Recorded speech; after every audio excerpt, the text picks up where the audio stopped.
मुख्य आरोपी के बचाव में बीजेपी विधायक सुरेंद्र सिंह ने आरोपी का बचाव किया है कि आत्मरक्षा में धीरेंद्र सिंह ने गोली चलाई।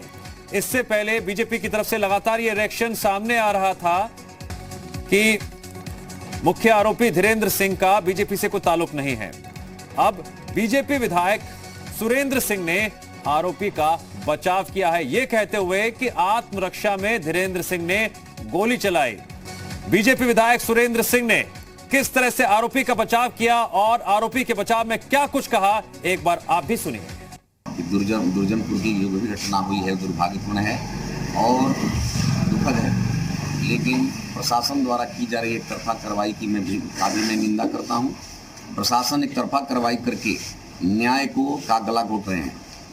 जब एक तरफ से 6 महिलाएं चोटिल होकर के हॉस्पिटल में भर्ती हैं और एक आदमी बनारस रेफर हो चुका है, उनकी पीड़ा को कोई नहीं देख रहा। यह जरूर है कि गोली की घटना अच्छी नहीं है, लेकिन यदि वो आत्मरक्षा में गोली धीरेंद्र सिंह यदि आत्मरक्षा में गोली नहीं चलाया होता तो कम से कम उसके परिवार के दर्जनों लोग मार दिए गए होते और उनके गोल के दर्जनों लोग मार दिए गए होते।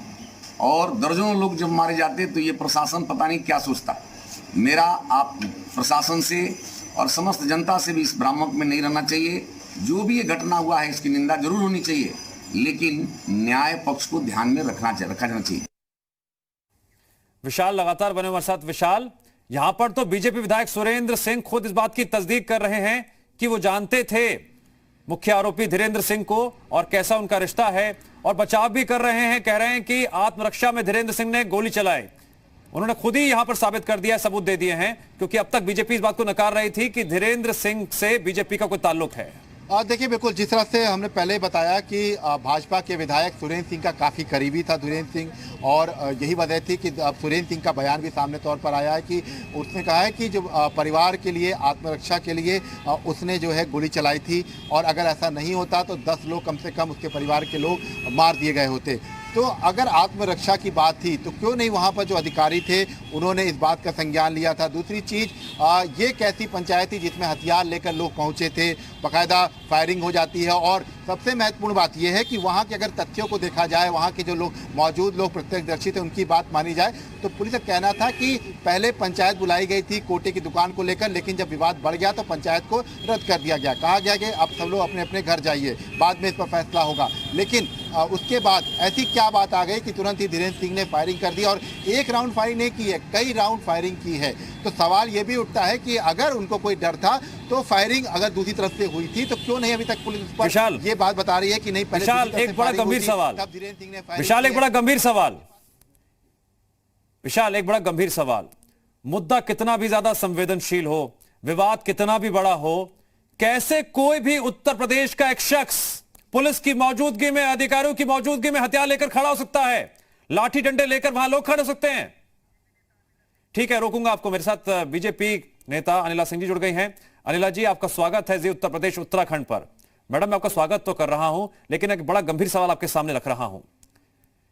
बीजेपी के विधायक सुरेंद्र सिंह ने बचाव किया है मुख्य आरोपी धीरेंद्र सिंह का, कहा है कि आत्मरक्षा में धीरेंद्र सिंह ने गोली चलाई। आप समर्थन करती हैं उनके इस बयान का? बिल्कुल नहीं।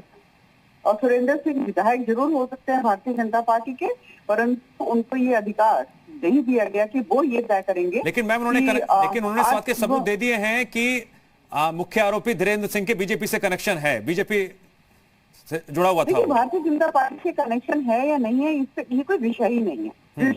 ये दुनिया की, विश्व की सबसे बड़ी पार्टी है, ठीक है, वो कोई विषय नहीं होता है।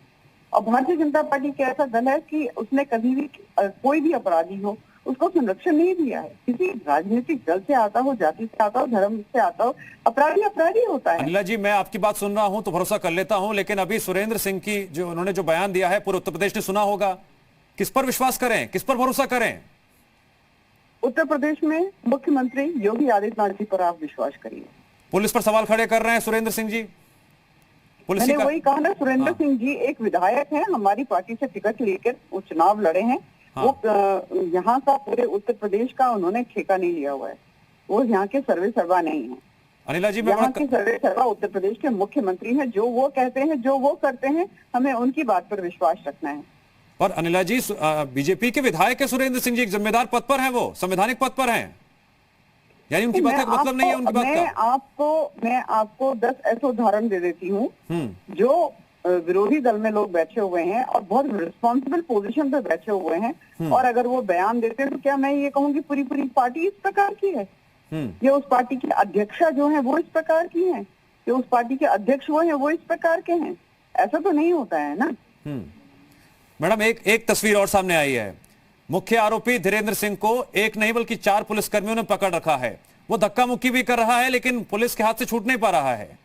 खबर ये आ रही है फरार है वो, कुछ पता नहीं है उसके बारे में। पकड़ा जाएगा, बिल्कुल पकड़ा जाएगा। मैं इसके ऊपर कोई टिप्पणी नहीं करूंगी। जो अक्सर अभी मैं सुन रही हूँ कि उसको जानबूझकर भगा दिया गया, जानबूझकर छोड़ दिया गया, वो मेरा विषय नहीं है। उसके बारे में पुलिस वाले ही बताएंगे। परंतु मैं इतना जानती हूँ। ठीक है मैम बने रहे हमारे साथ, आप बने रहे हमारे साथ। समाजवादी पार्टी के प्रवक्ता अभिषेक मिश्रा जी हमारे से जुड़ गए फोन लाइन पर।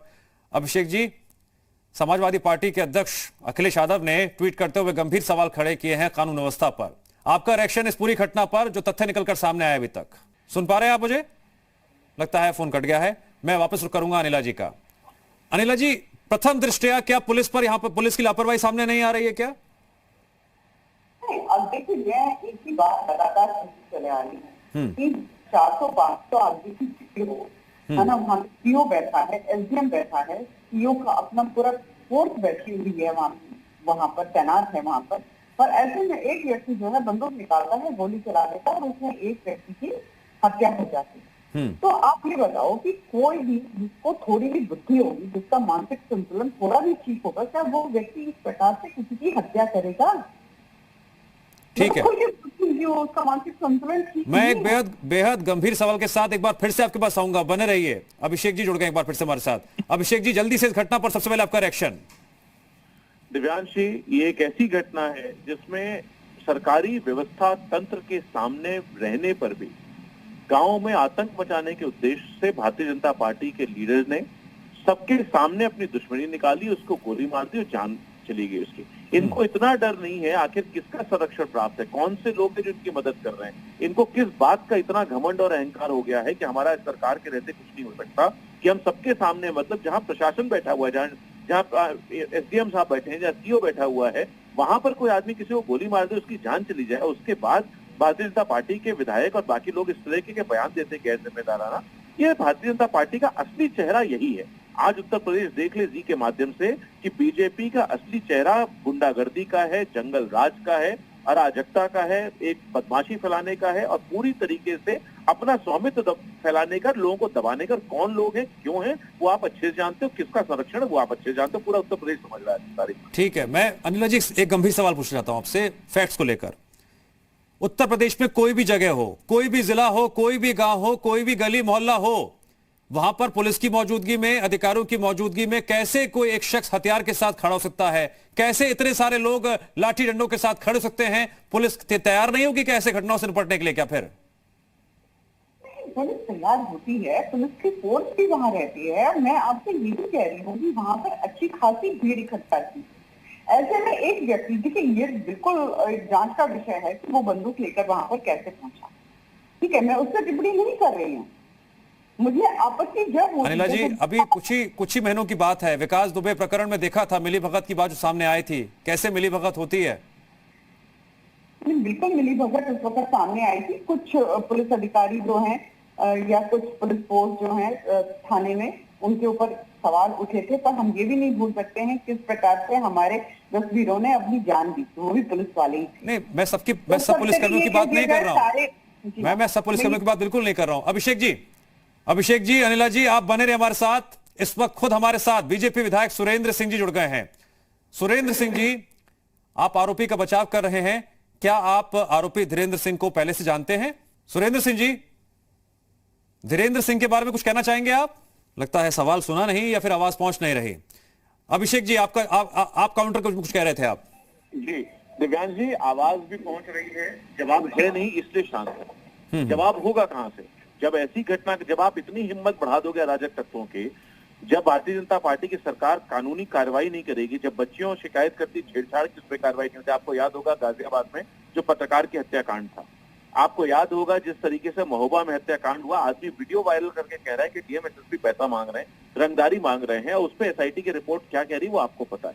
आपने देखा 15 दिन बाद एसआईटी बन रही है, अभी जो बच्ची के साथ इतनी बड़ी घटना आपस में हो गई। नहीं अभिषेक उसके बाद- जी आप इस घटना से जुड़े सवाल उठाइए। मैं चाहूंगा कि आप इस घटना से जुड़े सवाल उठाइए जो आपको समझ में आता है। ये घटना दिव्यांशी इसलिए है क्योंकि इन्हीं जुड़े सवालों का जवाब भारतीय जनता पार्टी की सरकार, उनका प्रशासन, उनके विधायक, उनकी पुलिस नहीं दे रही है, इसीलिए घटनाएं रोज हो रही है। आज एक घटना कर, कल दूसरा कर लेंगे चर्चा, परसों तीसरी कर लेंगे। आप उस दिन भी कह देना कि साहब इसी की उठाइए। आप नहीं चाहते मैं भारतीय जनता पार्टी के खिलाफ घटनाएं उठाएं तो मैं नहीं उठाऊंगा। आप कहीं बच्चों चुप हो जाओ, मैं चुप हो जाता हूँ। आप एक भी घटना कहते तो मैं कहता हूँ ये भी भूल जाए, मैं ये भी भूल जाता हूँ साहब। अभिषेक जी मैं चाहता था कि उत्तर प्रदेश की जनता सुने और समझे, जो तस्वीरें हम दिखा रहे हैं इस घटना को लेकर, वारदात को लेकर, उससे जुड़ी बातें बीजेपी सुने, समझे और उसका बिल्कुल क्लैरिटी के साथ, तथ्यों के साथ जवाब दे, वरना आरोप प्रत्यारोप में तो आप दोनों उलझे रहेंगे, जवाब नहीं आ पाएगा। आरोप है ना प्रत्यारोप, दिव्यांश जी, इसमें ना आरोप है ना प्रत्यारोप है, ये तथ्य हैं। These are the facts as on recorded as per date, आज की तारीख में जो तथ्य हैं उसको बता रहा हूँ आपको जी मैं इसी की बात कर लेता हूँ। इसमें क्यों वहां पे कार्रवाई नहीं हुई, क्यों वहां पे ऐसी घटना बन ठीक है। गई, पुलिस ने जाती, पुलिस के खिलाफ क्या कार्रवाई हुई, एसडीएम के खिलाफ क्या कार्रवाई हुई, ठीक है। विधायक खड़ा होकर के क्यों ये कह रहा है कि इन्होंने विधायक को किसने बताया ये बात? पुलिस तो नहीं कह रही, प्रशासन तो नहीं कह रहा, वो व्यक्ति नहीं कह रहा, विधायक को किसने बताया? तो विधायक कहीं ना कहीं सुन लेते हैं उसमें। ठीक है अभिषेक मिश्रा जी, बताने की कोशिश करा, क्यों ओके बताने सर, की कोशिश ओके अभिषेक मिश्रा जी, अनिला सिंह जी, जी उत्तर प्रदेश उत्तराखंड से बातचीत करने के लिए और इस चर्चा में जुड़ने के लिए आप दोनों का शुक्रिया।